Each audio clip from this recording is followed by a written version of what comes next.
I am thrilled today to be joined by Bridget Beals.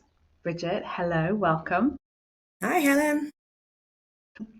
So, this is a super exciting time for you because you have literally just launched your own business, Thrive Sustainability, and your mission with that is to support braver leadership and help businesses bridge the gap between sustainability and business value.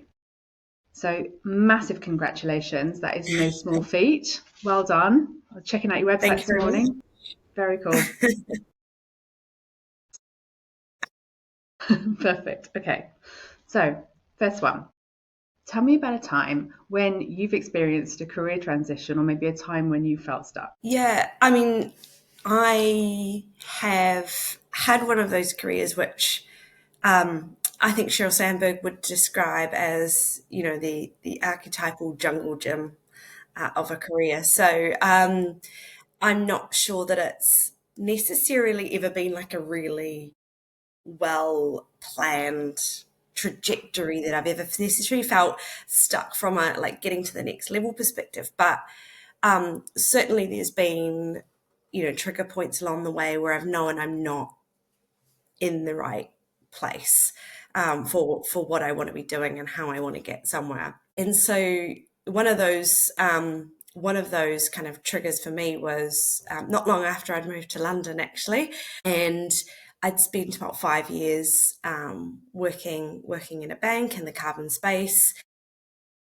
and it was at the end of what I call climate wave 1.0. So we'd had this big boom in carbon markets globally after the Kyoto Protocol, and I was working in the carbon space, the clean development mechanism.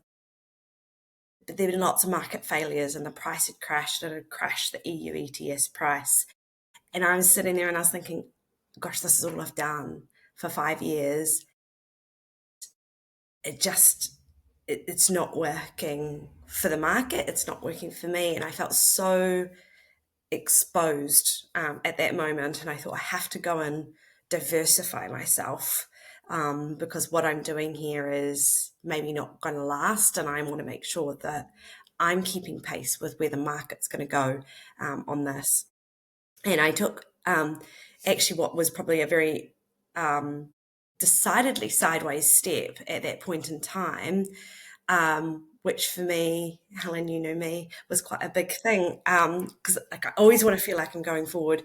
But I took a really quite sideways step, but into what turned out to be a fantastic opportunity to move into the UK government and lead some of their commercial work as they set up new renewable subsidy programs. So it just opened up a whole new world for me in renewable energy, which has underpinned the next sort of 10 years of my career. So it was a great inflection point, but also just underscores that importance of not feeling like everything has to be forward, but sometimes something going sideways is still a really good, overall forwards move.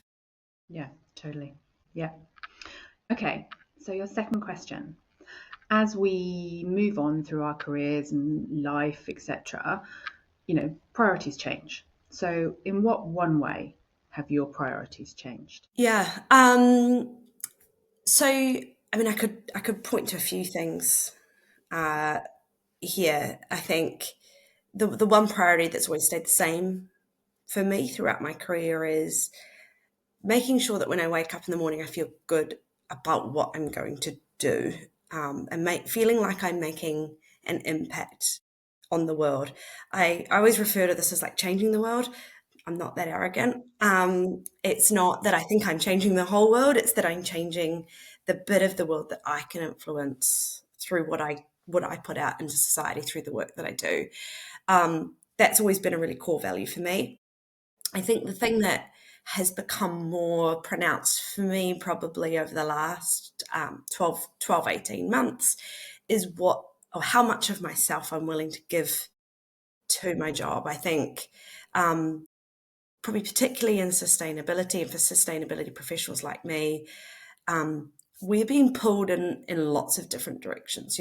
We've all got this want inside us for the world to be different. And when you're in a climate crisis and you're sort of looking down the barrel of what's coming because of this climate crisis and our kind of collective failure to act at scale, you kind of getting that sense of overwhelm on a day-to-day basis. We are working in jobs that are highly demanding. Often we're working all of the hours and wearing many hats, and often also hitting resistance on the other side as well. So I have a lot of contacts, a lot of colleagues have suffered from burnout, exhaustion, etc. Recently, and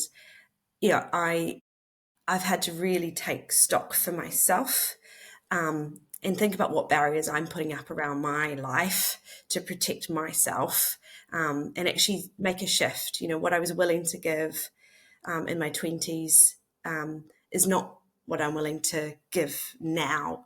Not because I've stopped caring, but because I've just recognized that need to protect myself a little bit more than what I have in the past. So that's been a big shift for me in the last sort Yeah, of that's 24 important. months. Yeah, important learning, isn't it? Thank you. So, what are a couple of maybe key resources or pieces of advice that you've had along the way that stick with you? So I think there's probably a couple of key things that people have said to me along the way that have really stuck with me. One is not choosing is choosing. Totally. And Yeah. like underpinning that, I'd say is, you don't have to make a change, but you do have to make a choice. And so sometimes you're stuck on a little hamster wheel, you're running hard, and maybe you're not totally satisfied with what you're doing, and you might want to go and do something else, but you continue to choose what you're doing implicitly rather than making the sometimes more difficult choice to go and do something different. And someone's called that out for me quite starkly, which I think is something that I think lots of people need to reflect on, because I think lots of people fall into that same trap. So that would be my kind of first one. The second key thing it sounds like I love Sheryl Sandberg. I really like. Actually, there's lots about this book that I didn't like, but I just think there's some really great story. She tells a good story. That whole piece about taking your seat at the table is so important. And actually, when I was a partner at KPMG and another partner who I have huge respect for, I was actually not a partner at the time. I was, I think I was a director at the time. And he came up to me after a big meeting and he said, you had all the content for that meeting and you put yourself in the far corner of the table. He's like, I don't ever want to see you do that again when you're in a meeting where you're the one bringing the content. You take your seat at the table, you lean into what you know, and you corral that room. And I hadn't even really realized that I'd done it. It was just a natural thing for me as, a more junior participant and potentially also because I'm a woman. I don't know, we can't point to exactly what drives these Yeah. things, but Many I'd put factors. myself Yeah. in that corner. And that was a really important call out for me to stop and check and reflect of what is my role in this meeting? Where should I be positioning myself in this meeting, and how do I want to turn up before every meeting as I went forward, just so that that was really clear in my mind of where was I positioning and for what purpose. Yeah. Nice. Yeah. Good learnings. So, I hate, loathe, and detest coriander.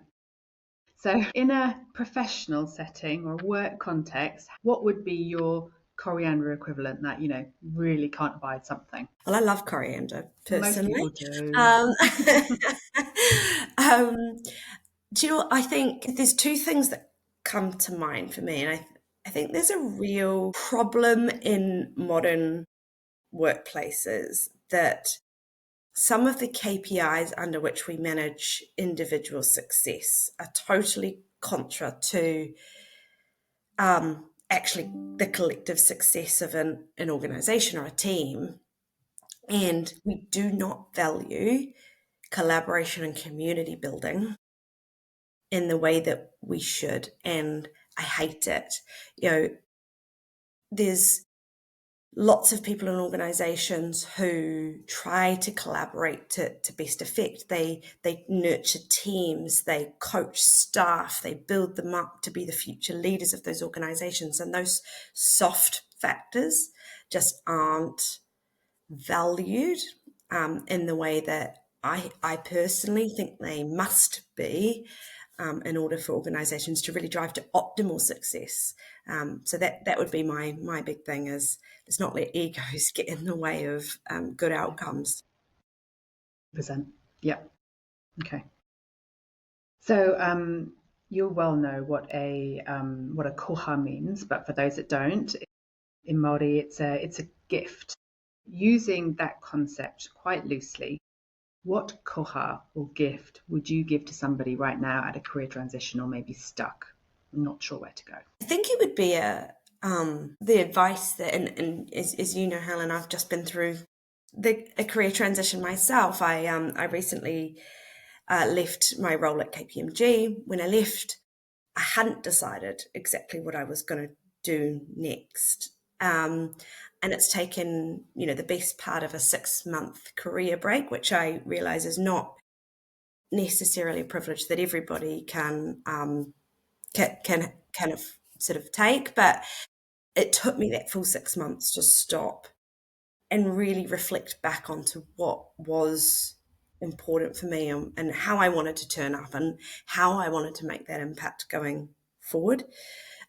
So as much as people are able to do, and obviously within the constraints of where they're at, I think giving yourself permission to take a step back and reflect on those factors and permission to not move immediately and not take the first thing that comes along just to make a change, but to make that change really decisively and pointedly to achieve the goals that they have would be really, really important.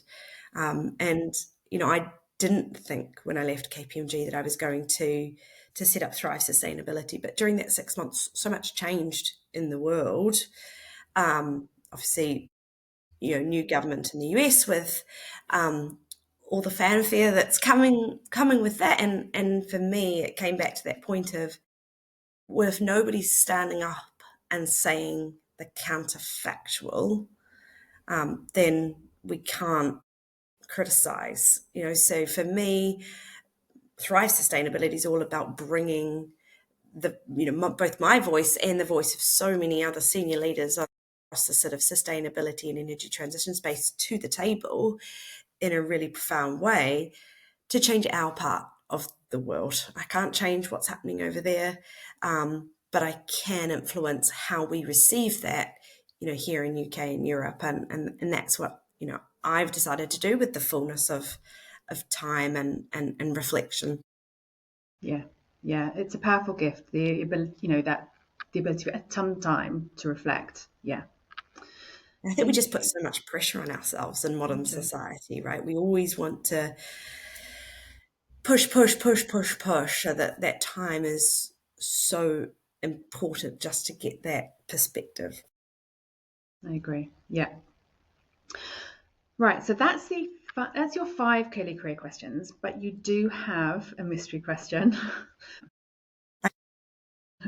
If you could have the skill or talent to be absolutely anything, what would it be? Be absolutely anything. This is a good one. What would I be? My mind immediately went to some kind of animal. Probably, I'd say maybe like a hawk or something. Laser-eyed. You can see for miles around you. You're soaring above. You've got these beautiful vistas. Probably not into eating rats and mice so much, but for the expansiveness and the vision, I think that sounds pretty good. Love that. That's brilliant. So thank you, Bridget. It's been an absolute pleasure to have you on here. And yeah, good luck with the new business. Thank you. Thanks for having me.